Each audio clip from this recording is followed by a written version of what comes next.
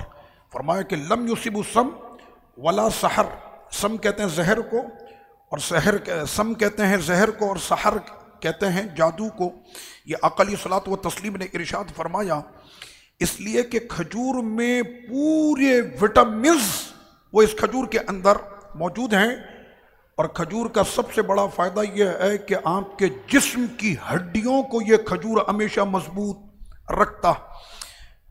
اس کے بعد کھجور کا دوسرا فائدہ یہ کہ جن لوگوں کو اعصابی کمزوری ہوتی، یعنی اعصابی سے مراد جسمانی ہڈیوں کے اندر، رگوں کے اندر جن کو کمزوری محسوس ہوتی، وہ سمجھتے ہیں کہ شاید ہمارا جسم جو ہے وہ نڈھال پڑ رہا، کھجور کا استعمال کریں انشاءاللہ اعصابی کمزوری اس کی ختم ہو جائے گی۔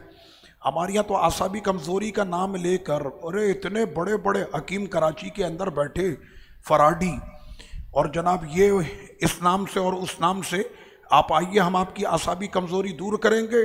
میں نے سرور کونین کا نسخہ لے لو، آقا نے فرمایا صبح 7 کھجوریں کھا لینا، کبھی بھی تمہیں جسمانی کمزوری ہوگی نہیں۔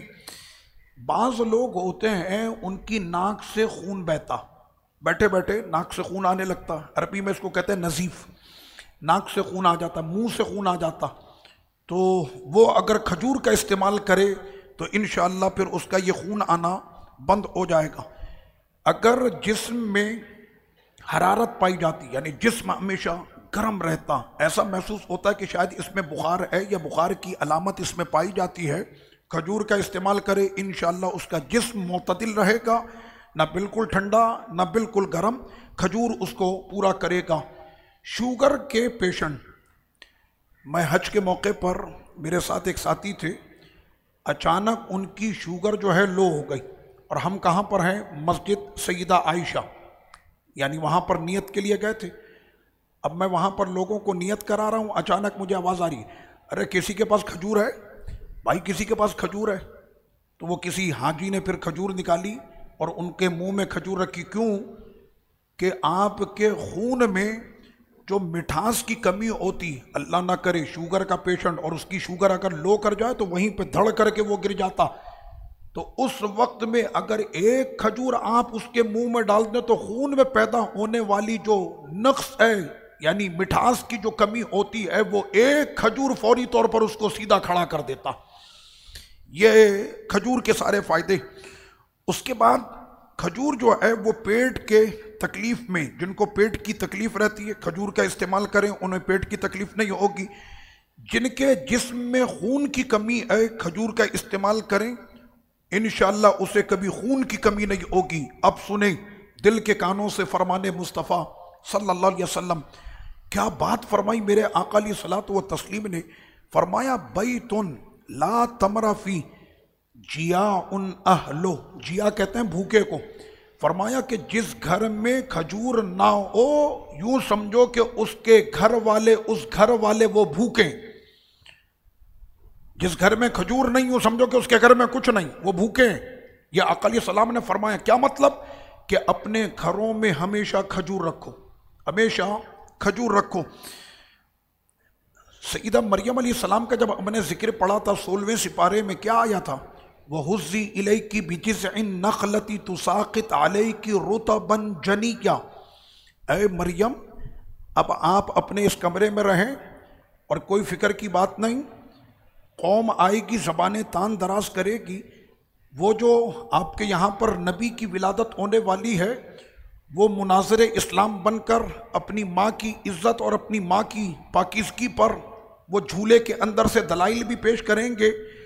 آپ کا صرف اتنا کام ہے کہ یہ جو تنا سامنے لٹک رہا، یہ جو شاخ اور یہ ڈالی جو کھجور کی لٹک رہی ہے، آپ کا جب دل چاہے اس کو ہلائیے گا، اس میں سے تر کھجوریں گریں گی۔ انگور کا ذکر نہیں کیا، انار کا ذکر نہیں کیا، جنت کے اور بہت سارے پھل ہیں ان کا ذکر نہیں کیا، خاص کھجور کا ذکر کیا کہ بالکل تر کھجوریں اس میں سے گریں گی اور وہ کھجوریں آپ نے کھانی ہے۔ اب بیٹھے لوگ اور اطباء زمانے کے بڑے بڑے ڈاکٹر اس کے اوپر جب ریسرچ کرنے کے لیے بیٹھے کہ اس کی وجہ کیا ہو سکتی ہے، کیونکہ قرآن وہ کلام ہے کہ جس نے سارے جہاں کو عاجز کر دیا، اس کے مثل کوئی لا ہی نہیں سکتا۔ کیا وجہ تھی؟ قرآن نے کھجور کا کیوں کہا سیدہ مریم کو؟ جب اس پر ریسرچ اور تحقیق کی گئی تو پتہ یہ چلا، وہ مائیں کہ جن کی ولادت کی گھڑی قریب ہو، مجھے سننے والا پورا جہاں ہے، جن کی ولادت کی گھڑی قریب ہو جائے وہ کھجور کا استعمال کرے، انشاءاللہ یہ کھجور ان کی ولادت میں آسانی کر دے گی۔ ہمارے یہاں تو اسپتال والے پہلے ہی منہ کھول کے بیٹھے ہوئے ہیں، وہ تو بیٹھے ہوتے ہیں اسی انتظار کے اندر کہ ہم نے چیرا کاٹا کرنا ہے، آپریشن، اس کے اندر ان کی دہاڑی بھی ٹھیک ٹھاک بن جاتی ہے اسپتال والوں کی، تو وہ تو بیٹھے ہوتے ہیں انتظار میں۔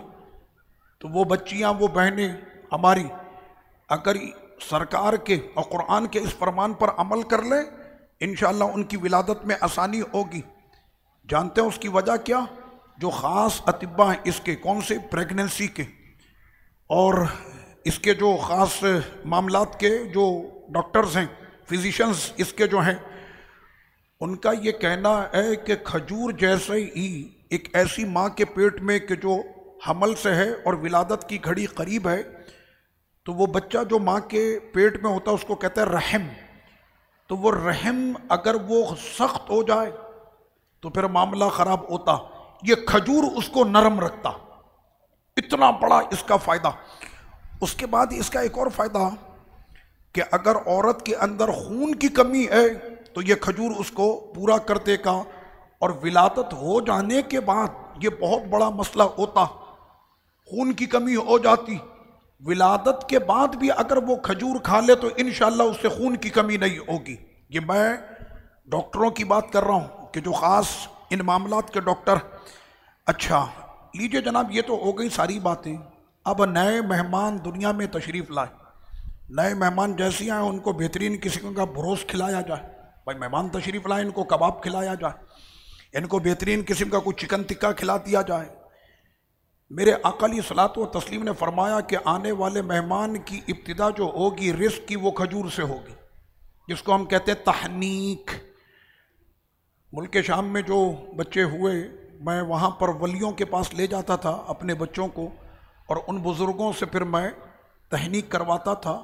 قبلہ فضیلت الشیخ بھی جب ہمارے تشریف لاتے ہیں، شہزادہ غوث پاک ڈاکٹر عبدالعزیز خطیب، تو بہت سے نومولود بچے لوگ لے کر آتے ہیں، حضرت کھجور لیتے ہیں اور اپنے منہ میں اس کو نرم کر کے پھر ایسے اس بچے کے یہاں پر ہونٹوں پر اس کو حضرت اپنے ہاتھوں سے یوں مل دیتے ہیں، اس لیے کہ یہ جو کھجور کی وہ غذا، جو پہلی غذا اس کے جسم میں جائے گی، انشاءاللہ اس کی برکت یہ ہوگی کہ وہ پورے جسم کی جو قوت اور توانائی ہے ہمیشہ کے لیے بحال رکھے گا۔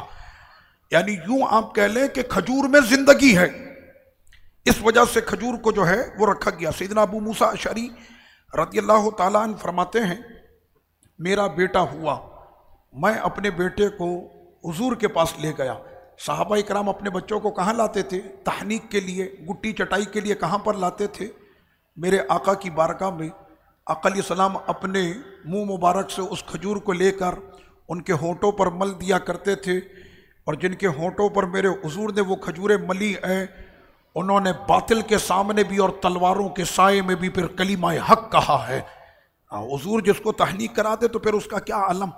سوال یہاں پر یہ ہوتا ہے کہ ڈاکٹروں کی عقلیں دنگ ہو گئیں کہ چٹائی پر بیٹھ کر آمنہ کے لال یہ فرمائیں کہ بچے کو جو پہلی غذا وہ کھجور ہونی چاہیے، ان کی عقلیں دنگ ہو گئی، وہ بڑے پریشان کریں یہ کیسے، یہ کون سی یونیورسٹی کا ریسرچ۔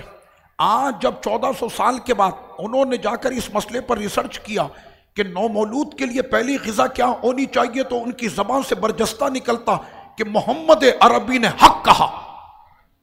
انہوں نے جو کہا وہ حق کہا کہ بچے کی پہلی غذا جو ہے وہ کھجور سے ہونی چاہیے، یہ اس کے فوائد ہیں۔ اس کے بعد آئیے ہماری ماں سیدہ صدیقہ عائشہ رضی اللہ عنہا، آج ان کا یوم وصال ہے، اللہ ان کے مزار پر کروڑا کروڑ رحمتوں کی بارش فرمائے، ان کے مزار پر انوار و تجلیات کی بارش ہو۔ تو سیدہ صدیقہ رضی اللہ عنہا فرماتی کہ میں جسمانی طور پر بہت دبلی تھی اور میں جسمانی طور پر کمزور تھی، حالانکہ میری والدہ نے مجھ کو سب کچھ کھلایا، لیکن نہ میں یعنی وزن میرا بڑھا اور نہ ہی میری جسمانی جو کمزوری تھی وہ دور ہوئی۔ فَأَطْعَمَتْنِي الْقِصَةُ، تو میری والدہ نے پھر مجھ کو کھلائی ککڑی۔ کیا کھلائی؟ قصہ کہتے ہیں ککڑی کو، پھر مجھ کو جو ہے وہ ککڑی کھلائی۔ وَالرَّطِبُ، اور میری والدہ نے جیسے ہی مجھ کو کھجوریں کھلائیں فَسَمِنَتْ، تو میں موٹی ہو گئی، یعنی میرا وزن بڑھ گیا، دبلا پن میرا جو تھا وہ ختم ہو گیا۔ اب یہ تھے وہ کھجور کے فوائد جو میں نے مختصر آپ کے سامنے پیش کیے۔ میرا رب ان سب کو بنانے کے بعد فرماتا ہے صنع اللہ الذی اتقن کل شیء۔ او جاپان والو، تم کہتے ہو ہم نے یہ گاڑی بنائی، اس میں یہ کوالٹی، یہ کوالٹی، یہ کوالٹی، اس کے اندر اگر اچانک لگ جائے تو سامنے جو ہے اسٹیئرنگ میں سے غبارہ نکل جائے گا، یہ گاڑی الٹے گی نہیں اور یہ فلاں نہیں ہوگا۔ اتنی سی گاڑی میں اپنے اتنی ساری جو ہے وہ کوالٹیاں اور اتنی ساری جو ہے ہم نے اس کے اندر ٹیکنالوجیز رکھی ہیں۔ رب کریم نے فرمایا کیا خیال ہے کہ اتنے سے کھجور میں ہم نے پوری زندگی رکھ دی، ہے کوئی بنا سکتا ہے؟ انہو خبیر بما تفعلون، تو وہ رب قدیر ہے کہ جو خبر رکھتا ہے تمہارے ایک ایک نقل و حرکت کی، وہ خبر رکھتا۔ بات اگر کھجور پر ہوئی ہے تو کیا خیال ہے کہ ابھی 17 رمضان ہے، بدر کا مارکا سج رہا تھا، اور غزوہ بدر میں آنے والے وہ آج باطل کے سامنے پہلا مارکا تھا۔ یہاں پر کسی کو پتا تھا کہ صدیق اکبر آج تلوار کیسی چلائیں گے، فاروق اعظم کی آج بہادری کیسی ہوگی، مولا کائنات آج میدان میں کون سے کمال دکھائیں گے؟ آپ جانتے ہیں کسی کو کچھ نہیں پتا، لیکن ہمیں اتنا پتا ہے کہ وہ بدر کی وادی میں جب آئے تھے تو وہ روزے سے تھے، اور سحری میں انہوں نے کیا کھایا تھا؟ سحری میں انہوں نے کیا کھایا تھا؟ آدھی کھجور۔ اس آدھی کھجور نے پھر جو ان کو طاقت عطا کی ہے تو 950 کی انہوں نے اینٹ سے اینٹ بجا دی تھی۔ وہ آدھی کھجور کھا کر آئے تھے اور آدھی کھجور انہوں نے بچا کر رکھی تھی اپنی افطار کے لیے۔ اب پتا چلا کھجور میں کتنی طاقت ہوتی ہے۔ اور یہ تو ہوئی کھجور کی بات۔ اب لیجئے جناب، میں اس پر بات کر کے اپنی گفتگو ہی ختم کرتا ہوں، اور وہ یہ میرے آقا علیہ السلام ایسے ٹیک لگا کر واس فرما رہے ہیں۔ کچھ عرصہ گزرا، ایک خاتون آئی انصار کی، کہنے لگی یا رسول اللہ صلی اللہ علیہ وسلم، یہ جو آپ کے پیچھے درخت کا کٹا ہوا تنا جسے آپ ٹیک لگاتے ہیں، اب آپ یہ ہٹا دیجئے، میں نے آپ کے لیے ایک ممبر شریف بنوایا ہے۔ آقا علیہ السلام نے اس تنے کو ہٹا دیا اور حضور ممبر شریف پر جلوہ گر ہوئے۔ ابھی میرے سرکار کا واز شروع ہی ہوا تھا، ایسے صحابہ کہتے ہیں کہ آواز آنے لگی کہ جیسے کوئی بچہ ہچکیاں لے لے کے رو رہا۔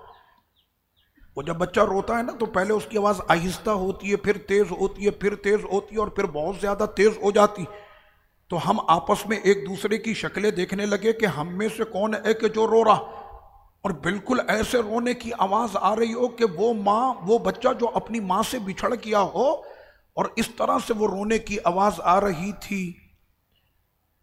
ہمیں تو نہیں پتا چلا، ہم تو حیرت کے مارے ایک دوسرے کو دیکھ رہے ہیں آواز کہاں سے آ رہی، لیکن یہاں پر ماں تو نہیں، لیکن یہاں پر آقا ہیں۔ آقا کو یہ پتا ہے کہ آج میرا کوئی پیارا مجھ سے بچھڑ گیا ہے اور میری جدائی میں وہ رو رہا ہے۔ حضور علیہ السلام اپنے ممبر شریف سے نیچے تشریف لائے اور کٹے ہوئے اس تنے کو حضور نے اپنے سینے سے ایسے لگایا، صحابہ کہتے ہیں پھر وہ خاموش بھی ویسے ہی ہوا جیسے مادر آغوش مادر میں آنے کے بعد بچہ خاموش ہوتا ہے۔ آہستہ آہستہ آہستہ اس کی آواز ختم ہو گئی، اور اس کے بعد آقا علیہ السلام ممبر شریف پر تشریف لائے اور فرمایا یہ کھجور کا جو کٹا ہوا تنا ہے۔ کون سا تنا تھا وہ؟ کھجور کا۔ یہ جو کٹا ہوا تنا ہے یہ ہم سے اتنی محبت کرتا ہے کہ اگر آج اب نے اس کو اپنے سینے سے نہ لگایا ہوتا واللہ یہ قیامت تک ایسے ہی روتا رہتا۔ اب اس کھجور کے تنے کو کیا پتا کہ حضور یہیں پر ہے؟ اس کھجور کے تنے کو کیا پتا جو نیچے سے بھی کٹ چکا، اوپر سے بھی کوئی تعلق نہیں، نہ جڑوں سے تعلق ہے۔ تو ہمارے یہاں تو ایسے تنے کو اٹھا کر پھینک دیا جاتا ہے کہ اب یہ خشک ہو جائے گا، کیونکہ اس کا کوئی تعلق تو نہ نیچے اوپر کوئی تعلق ہی نہیں۔ میرے آقا جس کو پشت عطا کرتے ہیں، نہ صرف اس میں زندگی آتی ہے، ارے اس میں تو شعور بھی آتا، اس میں تو پھر محبت بھی آتی، اور اس تنے کو پھر یہ بھی پتا ہوتا میرے نبی دور نہیں قریب ہیں۔ وہ تنا حضور کی گفتگو کو سنتا بھی ہے، سمجھتا بھی ہے، اور اس کو یہ بھی پتا ہوتا کہ اگر میں چیخ چیخ کر روں گا نا تو آج تک آمنہ کے لال نے مجھ کو اپنی پشت عطا کی تھی، اور جب میں روں گا تو آج حضور اپنا سینہ بھی عطا کریں گے۔ تو وہ تنا بھی جو تھا وہ کھجور کا تنا تھا۔ وما علیہ الا البلاغ۔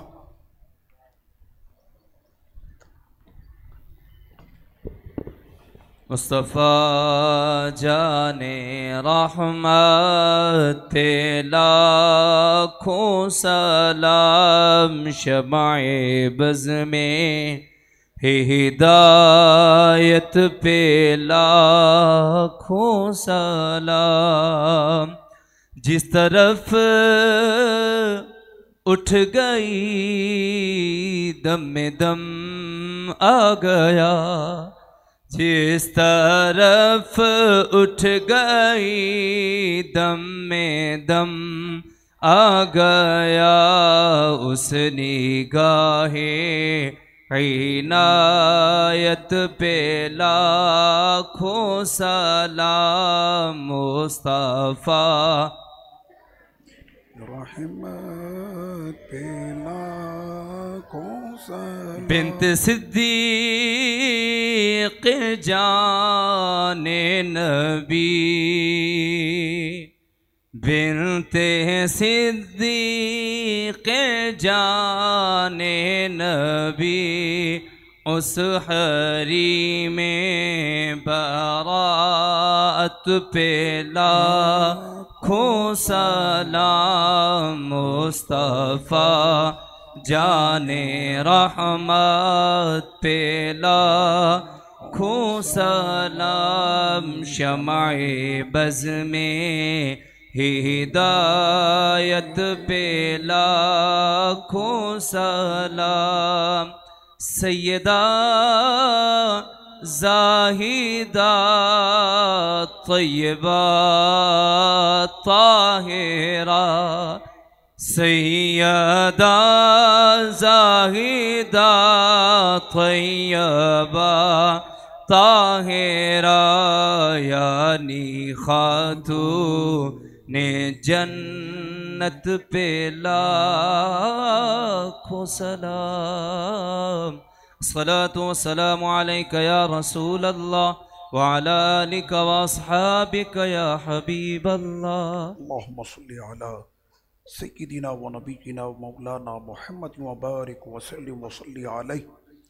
رب کریم آج 17 رمضان المبارک غزوہ بدر اور ہماری ماں سیدہ عائشہ صدیقہ رضی اللہ عنہا کہ وصال اور غازی اور شہیدوں کا یہ دن ہے، اے مالک اس دن کی برکتیں ہم سب کو عطا فرما، اور جتنے بھی واقعات رونما ہوئے مسلمانوں کے وہ عظیم کارنامے، اے میرے مالک ان کارناموں کی ہمیں برکتیں عطا فرما، ہم میں جرت پیدا کر دے، ہمیں غیرت عطا کر دے، اپنے حبیب کا سچا عشق عطا کر دے، ان کے فرمان پہ جان قربان کرنے کی ہمیں توفیق عطا کر دے، اور ان کی پیاری پیاری سنتوں پر عمل کی توفیق عطا فرما، ہمیں اپنے گھروں میں کھجور کی نعمت رکھنے کی اور اسے استعمال کرنے کی جو ہے وہ توفیق عطا فرما، ہمارے بیماروں کو شفا عطا کر دے، ہمارے جو پیارے